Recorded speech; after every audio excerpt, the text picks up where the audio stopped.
back to Closer Broke. My name is Kieran, and today we're doing something new. It's something that I had mentioned to you guys in the past. I'm about to hop into a 2-3 or a 1-2 game, and we're going to start a bankroll challenge. Don't worry, it's not going to be the only thing on this channel. Probably posting these videos specifically every Monday. We're going to try to play 2-3, build a little bankroll, see how we do over a couple months, and I'll give you guys everything. There'll be full transparency.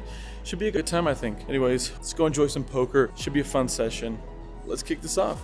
Before we get into all that, I've got to let you guys know how the hell we got here. Well, to be quite honest, it's pretty simple. The crypto market has crashed completely. The NFTs have gone to zero. I'm just joking. Well, I'm not joking. That is all true. And I don't mean to poke fun at anything because that is pretty scary to think about. But it's something I've been going back and forth with a long time. I posted on Instagram some time ago asking if you guys would be interested at all in watching me do a bankroll challenge. This is something I've talked about for a while and something you guys seem to really like the idea about. And that's the reason we've come here. Our goal is to get to 10,000. There's a couple of rules, stipulations, and things that I want to go over. When does 2-5 come into play? I think once I have a $2,000 bankroll, so $2,000 net profit, I'll be able to play 2-5. And the rule will be I'll have 200 big blinds in that game, so 2 buy-ins of $500. If I bust in the 2-5 or the 5-5 game as it's referred to here in California, I will go back down to, again, what would be $1,000 bankroll, and we have to grind back up from there. I don't know how long it's going to last. The goal is to get to 10,000 at some point. I just want to show you guys that these lower stake games, it's very possible to make money. If you guys have any recommendations of where I should play, what stakes you guys want to see me play, this is the series.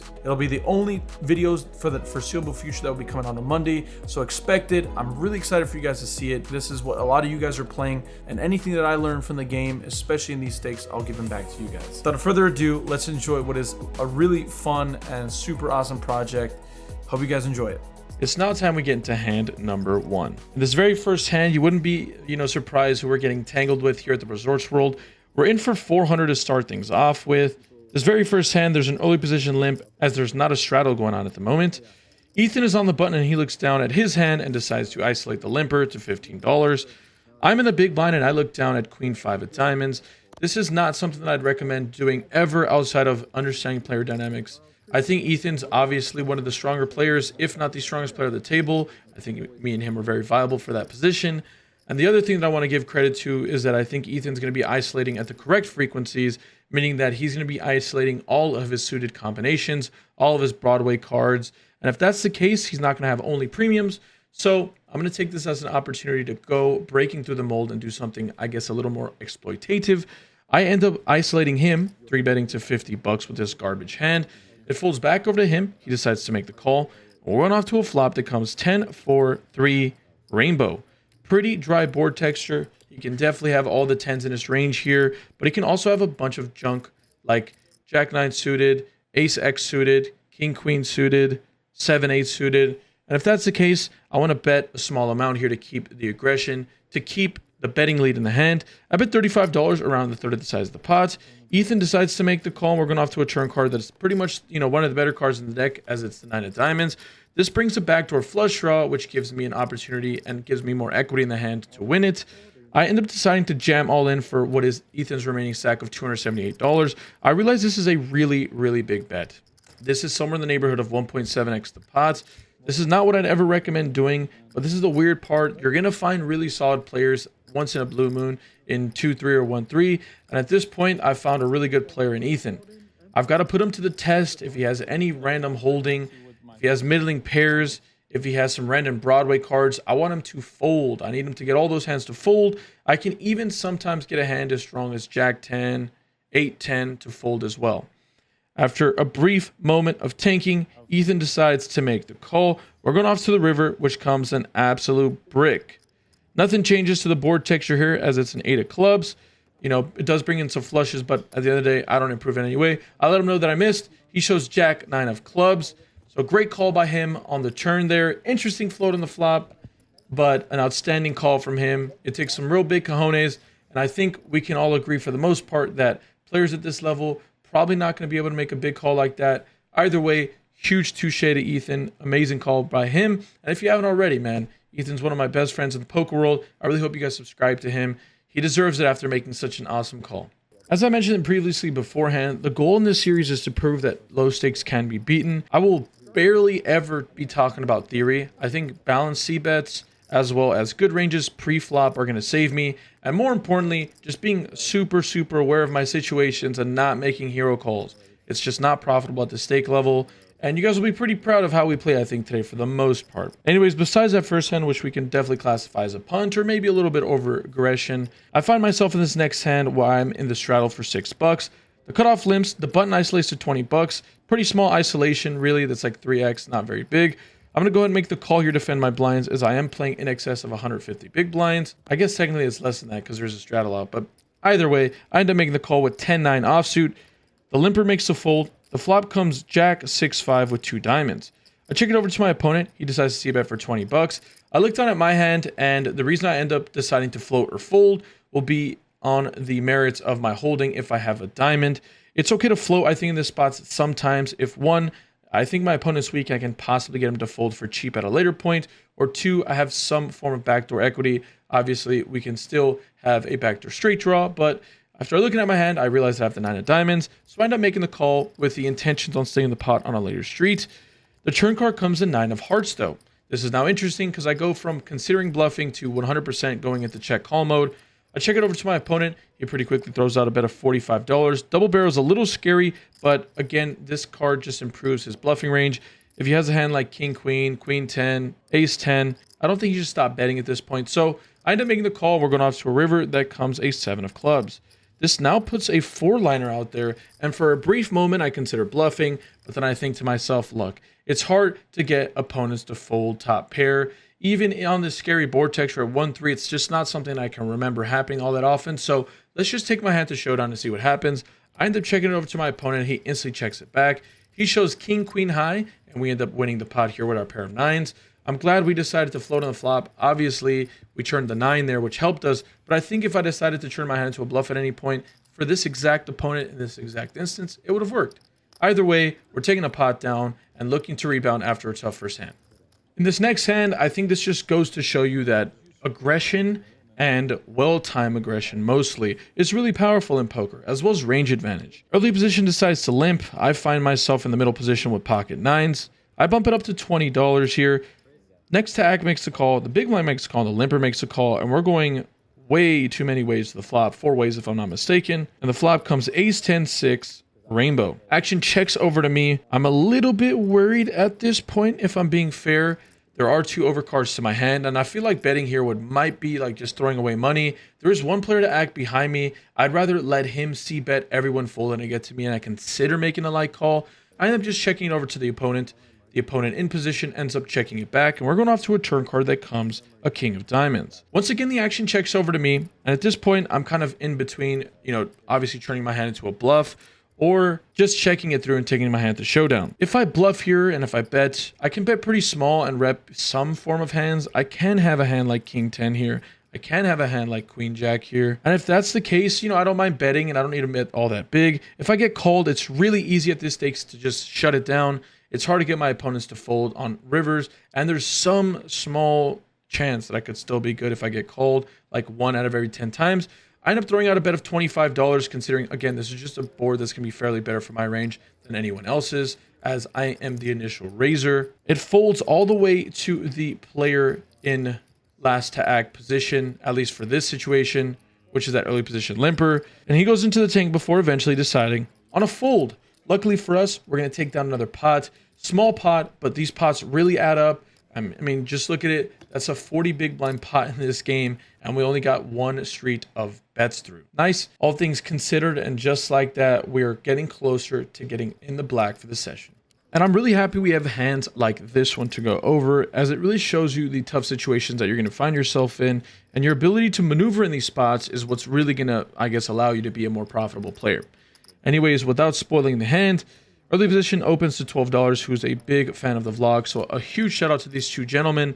They were unbelievably kind at the table, a wonderful time to play with, and it made this session playing 1-3 all the more fun. So pro tip, try to be friendly at your table. It goes a really long way and makes the environment so much more casual, so much more fun, and a little more gambling.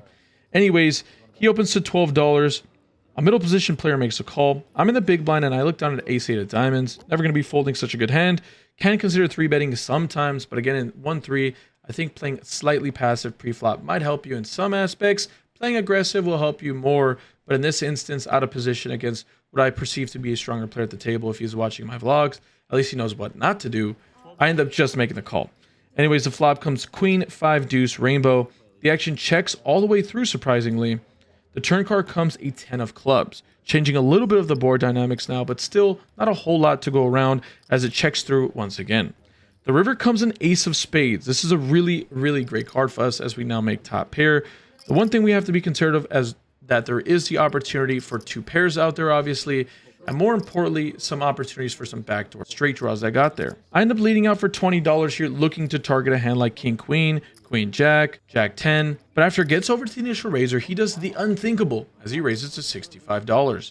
With the action now back on me, this is a pretty easy fold for me, and I know at any other stake level, I'm probably just calling because I just love to call, but in this situation, I doubt my opponent's ever raising this river as a bluff, and if he does, I just tip my hat off to him and say good hand, especially because he's a vlog watcher. There's a chance he could pull fast on me, but I'm going to give him the credit on this one. I ended up making a pretty disciplined fold, in my opinion, and my opponent was kind enough to let me know that he had ace 10, so he rivered 2 pair, going runner, and as you guys know, that's always funner. He ended up getting max value for me as I was able to bet into him, and I'm actually okay with that. It was nice that I bet kind of small on that river, and I was able to get myself off even more cheaply.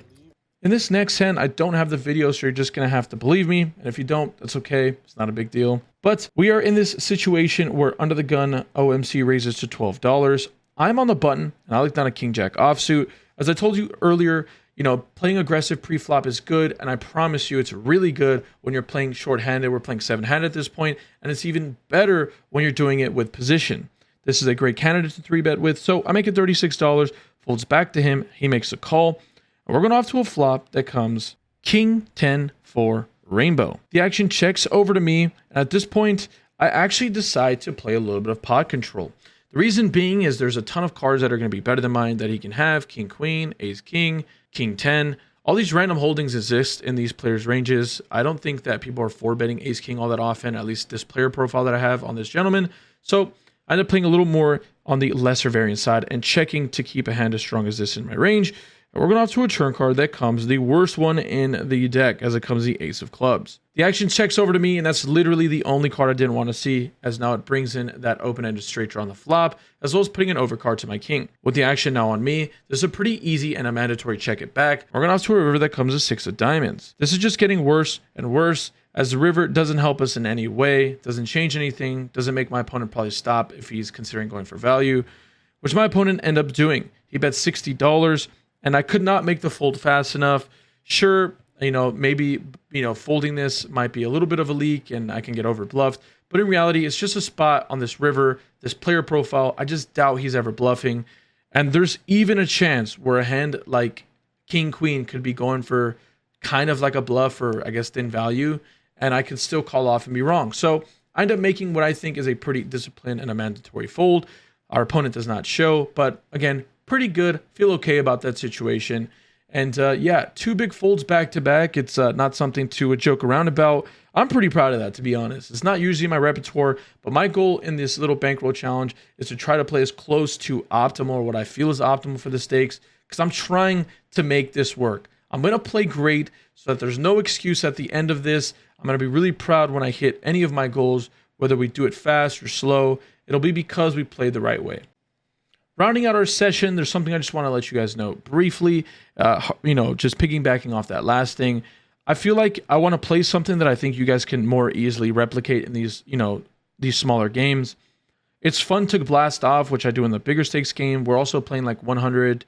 We're playing at the minimum like 150 plus big blinds deep. So it's just more reasonable. And a lot of these stakes, at lower stakes, you know, you have a 100 big blind cap, or maybe if you're even lucky, maybe 150 big blind cap. And some people don't even feel comfortable buying in that deep. So I'm trying to show the realistic side. I'm trying to be more disciplined. And like I said, show you guys something that you can kind of mimic or use a little bit as like a structure to implement in your games. Again, my goal is to try to show you that you can beat these games, as there's still a lot of really weird spots, some really easy spots in these games. Anyways, I'm in the straddle here for 6 buckaroonies. The 2 middle position limps. Ethan decides to limp from the big blind, and that's a lot of dead money in the middle. If you're adding it all up, there's like 24, like 27 or $28 in the middle that's completely free. And we look down at a premium queen king suited. King queen of spades has never looked so pretty. I end up bumping it up to $45. I've got to go massive here considering I have the worst position of all the remaining players. So if they're going to play, they're going to have to play by my set of rules and for a really, really hiked up price. It folds over to the gentleman from the last hand, which is that OMC. He ends up making the call. Ethan folds. We're going heads up to a flop that comes ace, ace, 3, rainbow. We do flop ourselves a backdoor as well as king high. And this is a pretty dry board texture. I end up deciding to c-bet for around half the size of the pot, or 30%, 40%. I make it $45 to go. My opponent makes a call. We're going off to a turn card that comes with 5 of clubs. At this point, I have to ask myself, am I going to go 3 barrels, or am I just going to check this through? Because that's really all that I can do. If I bet this turn, there's no way I cannot bet the river, because at that point, I'm representing very few hands. I'm becoming polar. When you second barrel here, in my opinion, you're just kind of representing an ace, and maybe if you're crazy enough, kings.